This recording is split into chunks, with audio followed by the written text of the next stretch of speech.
Hello everyone, চলে এসেছি আবারও নতুন একটা মিনি ভ্লগ নিয়ে তোমাদের সামনে। তোমরা সবাই কেমন আছো? আশা করি সবাই খুব ভালো আছো, আমিও ভালোই আছি। দেখতে থাকো এবং পাশে থাকো, সবাই সবাইকে সাপোর্ট করবে। দেখো, আমরা বেরিয়ে পড়েছিলাম গঙ্গার উদ্দেশ্যে। অনেক দিন পরে একটু গঙ্গায় গেলাম দুজনে মিলে ঘুরতে। দেখো, বাইকে করে আমরা আবার পোজ মারছিলাম। বাইকে করে ভাগীরথীর ধারে, মানে আমাদের ওখানে নৃসিংহপুর বলে একটা শান্তিপুরের জায়গা আছে, সেখানে আমরা দুজনে মিলে বেরিয়ে পড়েছিলাম একটু ঘুরতে।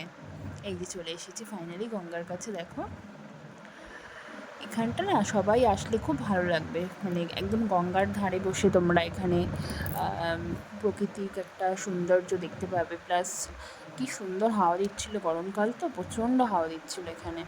এই যে লঞ্চ পারাপার হয়, এটা হচ্ছে ফেরিঘাট, কালনা যাবার এপারটা। এই যে আমরা এবার ভুট্টা খেতে চলে এসেছি। টাটা সবাইকে, দেখা হচ্ছে আবার নেক্সট কোনো মিনি ভ্লগে। Bye bye.